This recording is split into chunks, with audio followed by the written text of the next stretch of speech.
ఉత్తరాంధ్ర వాసులకు ఓ చారిత్రక క్షణం రానే వచ్చింది. భోగాపురం అంతర్జాతీయ విమానాశ్రయం రాకపోకలకు సిద్ధమైంది. రేపటి నుంచి పూర్తిస్థాయి కమర్షియల్ ఆపరేషన్స్ అధికారికంగా ప్రారంభం కానున్నాయి.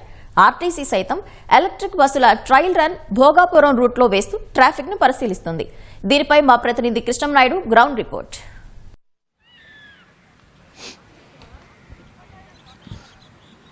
భోగాపురం అంతర్జాతీయ విమానాశ్రయం రేపటి నుండి అధికారికంగా ప్రారంభం కాబోతుంది. గతంలో అంటే ఇవాల్టి అర్ధరాత్రి వరకు ఫ్లైట్ల నిర్వహణ జరిగేటువంటి విశాఖ ఎయిర్పోర్ట్ అన్నది ఇవాళ అర్ధరాత్రి 12 తర్వాత ముగియనుంది.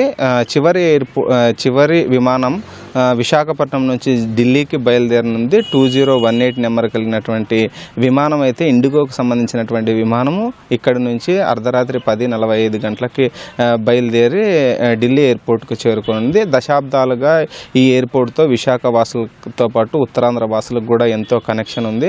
ఈ ఎయిర్పోర్ట్ ఇవాళ చివరి రోజు కావడంతో రేపటి నుంచి పూర్తిగా ఇది నేవీ ఆధ్వర్యంలోకి వెళ్ళనుండడంతో ఇక్కడికి పెద్ద ఎత్తున సందర్శకులు అయితే వచ్చి చివరి రోజు తమకు ఈ ఎయిర్పోర్ట్తో ఉన్నటువంటి అనుబంధాన్ని, తమకు ఈ ఎయిర్పోర్ట్తో ఉన్నటువంటి ఆప్యాయతలను అయితే నెమరు వేసుకుంటూ ఇక్కడ సెల్ఫీలు దిగుతూ ఈ ప్రాంతాన్నంతా కూడా పూర్తిగా ఇక్కడ ఉన్నటువంటి స్థానికులు అయితే సందర్శిస్తున్నారు. ఇక పోతే ముఖ్యంగా ఈ ఎయిర్పోర్ట్ అన్నది నేవీ ఆధ్వర్యంలో ఉండడంతో ఇక్కడైతే రిస్ట్రిక్షన్స్ ఎక్కువగా ఉంటాయి.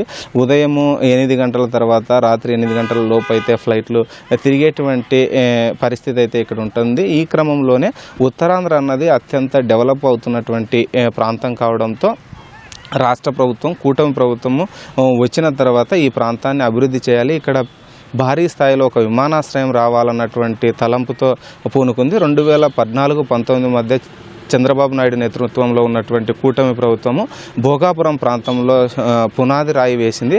ఆ తర్వాత వచ్చినటువంటి ప్రభుత్వం అక్కడ ఉన్నటువంటి ఎయిర్పోర్ట్ నిర్మాణానికి పూనుకోలేదు. ఆ తర్వాత వచ్చినటువంటి కూటమి ప్రభుత్వం యుద్ధ ప్రాతిపదికన చర్యలు తీసుకొని కేంద్ర ప్రభుత్వంలో సంప్రదింపులు జరిపి అక్కడ ఉన్నటువంటి పొలాలకి లేదా అక్కడ ఉన్నటువంటి ల్యాండ్కి సంబంధించినటువంటి ఇబ్బందులన్నింటినీ కూడా శరవేగంగా తొలగించి నిర్మాణాన్ని అయితే పెద్ద ఎత్తున చేపట్టి ఇప్పటికే పూర్తి చేసింది. ఆగస్టు 1న ప్రధాని నరేంద్ర మోదీ చేతుల మీదుగా ప్రారంభోత్సవం కూడా జరిగింది. రేపటి నుంచి అంటే ఆగస్టు 17 నుంచి అధికారికంగా కమర్షియల్ ఫ్లైట్లన్నీ అక్కడి నుంచి ప్రారంభం కానున్నాయి. ఇప్పటికే ఇండిగో సహా మిగిలినటువంటి ఎయిర్పోర్ట్లకు సంబంధించినటువంటి విమాన సర్వీసులన్నీ కూడా ప్రారంభించేందుకు సిద్ధమయ్యారు. ఉదయం నుంచి అర్ధరాత్రి వరకు అక్కడైతే విమాన సర్వీసులు అయితే ప్రారంభం కానున్నాయి. హైదరాబాదు, చెన్నై, కోల్కతా, ఢిల్లీ ఇలా ఈ ప్రాంతాలకి వెళ్ళేటువంటి విమానాలతో పాటు అంతర్జాతీయ విమాన సర్వీసులు కూడా రేపటి నుంచి ప్రారంభం కానున్నాయి. బీజేపీ జాతీయ అధ్యక్షుడు నితిన్ నబీన్ సైతం రేపు సాయంకాలము 7 గంటల తర్వాత విశాఖపట్నానికి రానున్నారు. భోగాపురం ఎయిర్పోర్ట్లోనే మొదటగా దిగి కారు మార్గంలో, రోడ్డు మార్గంలో విశాఖపట్నానికి చేరుకుంటారు. రాష్ట్ర కార్యవర్గానికి సంబంధించినటువంటి మీటింగ్లో కూడా పాల్గొంటారు. ఇప్పటికే ఇందుకు సంబంధించినటువంటి ఎయిర్పోర్ట్కి వెళ్ళేటువంటి రహదారులను కూడా పూర్తి స్థాయిలో సుందరీకరణ చేశారు. కొత్త రహదారులను కూడా భోగాపురం ఎయిర్పోర్ట్కి నిర్మించారు. చెన్నై, కోల్కతా రహదారికి ఉన్నటువంటి రహదారులన్నింటినీ కూడా అనుసంధానం చేశారు. ఉన్నటువంటి రోడ్లను కూడా ఎక్స్పాన్షన్ చేశారు. చాలా మటుకు ఎయిర్పోర్ట్కి వెళ్ళేటువంటి ప్రజల్లో లేదా ప్రయాణికుల్లో ఉన్నటువంటి అనుమానం అయితే ఎక్కువగా ట్యాక్సీలకి, ప్రైవేటు ట్యాక్సీలకి ఎక్కువగా ధరలు ఉంటాయి. ఈ ధరల భారం భరించలేమన్నటువంటి అనుమానాలు అయితే ఎక్కువగా ఉన్నాయి. ఈ క్రమంలోనే రాష్ట్ర ప్రభుత్వం ప్రత్యేకంగా ఏసీకి సంబంధించినటువంటి 20 ఏసీ బస్సులను అయితే తీసుకొచ్చింది. ఇవి 200 కిలోమీటర్ల సామర్థ్యంతో ప్రయాణించగలవు. ఒకసారి ఛార్జ్ చేస్తే 200 కిలోమీటర్లు ప్రయాణించగలరు.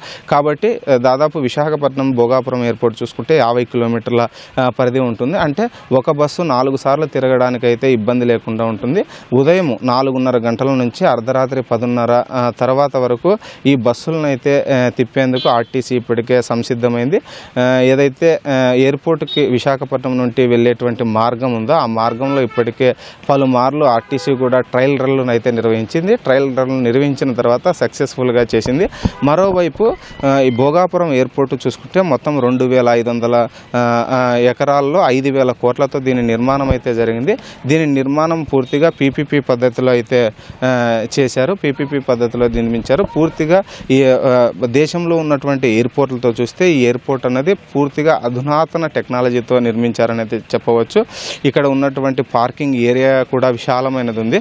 అంతేకాకుండా బోయింగ్ 777 ఎయిర్వేని కానీ కార్గో సర్వీసులకు సంబంధించినటువంటి దానికి సంబంధించిన విశాలమైనటువంటి రన్వేను కూడా ఈ భోగాపురం ఎయిర్పోర్ట్లో నిర్మాణం అయితే చేశారు. ముఖ్యంగా ఉత్తరాంధ్రలో విశాఖపట్నంలో తీర ప్రాంతం ఎక్కువగా ఉండడంతో ఇక్కడ ఉన్నటువంటి వాణిజ్య సర్వీసులు ఎక్కువగా ఉంటాయి. ఇక్కడ వచ్చేటువంటి మత్స్య సంపదను కూడా విదేశాలకే ఇక్కడ ఉన్నటువంటి షిప్పుల ద్వారా ఎగుమతి చేస్తుంటారు. షిప్పుల ద్వారా ఎగుమతి చేయడం వల్ల ఎక్కువగా సమయం అన్నది వృధా అవుతుంది. దాంతోపాటు ఖర్చు కూడా ఎక్కువగా పెరుగుతుంది. అందుకనే సాధారణ ప్రయాణికులకు ఉన్నటువంటి సర్వీసులను భోగాపురం ఎయిర్పోర్ట్ నుంచి పెంచుతూనే మరోవైపు కార్గో సేవలను కూడా సమాంతరంగా కూడా అంతే స్థాయిలో పెట్టాలన్నటువంటి ఉద్దేశంతోనే విశాలమైనటువంటి రన్వేని అయితే అక్కడ నిర్మించారు. ముఖ్యంగా ఇక్కడ ఎక్కువగా ఫార్మా రంగం కూడా పరవాడ లాంటి ప్లేసుల్లో ఎక్కువగా కూడా ఉంది. అమెరికా సహా మిగిలినటువంటి దేశాలకు ఇక్కడ నుంటైతే ఫార్మా రంగానికి సంబంధించినటువంటి ఉత్పత్తులు ఎక్కువగా ఎగుమతి చేస్తుంటారు. ఆ ఉత్పత్తులను కూడా అక్కడికి పంపించడానికి కూడా కార్గో సర్వీసులు అనేది చాలా ఉపయుక్తమవుతాయని కూడా నిపుణులు కూడా అభిప్రాయపడుతున్నారు. మరోవైపు సెక్యూరిటీ పరంగా చూసుకుంటే పూర్తిగా ఆర్టిఫిషియల్ ఇంటెలిజెన్స్ సెక్యూరిటీని ఈ భోగాపురం అంతర్జాతీయ విమానాశ్రయంలో పెట్టారు. కారు పార్కింగ్ దగ్గర నుంచి చెక్ ఇన్ చెక్అవుట్ వరకు అంతా కూడా ఆర్టిఫిషియల్ టెక్నాలజీని ఉపయోగించే స్కానింగ్ అన్నది చేస్తున్నారు. నిన్ననే డీజీ సిఐఎస్ఎఫ్కి సంబంధించి సెంట్రల్ ఇండస్ట్రియల్ సెక్యూరిటీ ఫోర్ట్కి సంబంధించినటువంటి డీజీ కూడా భోగాపురం అల్లూరి సీతారామరాజు అంతర్జాతీయ విమానాశ్రయానికి వెళ్ళి ప్రత్యక్షంగా అక్కడ ఉన్నటువంటి సెక్యూరిటీ పరంగా ఉన్నటువంటి భద్రతా ఏర్పాట్లను కూడా పర్యవేక్షించారు.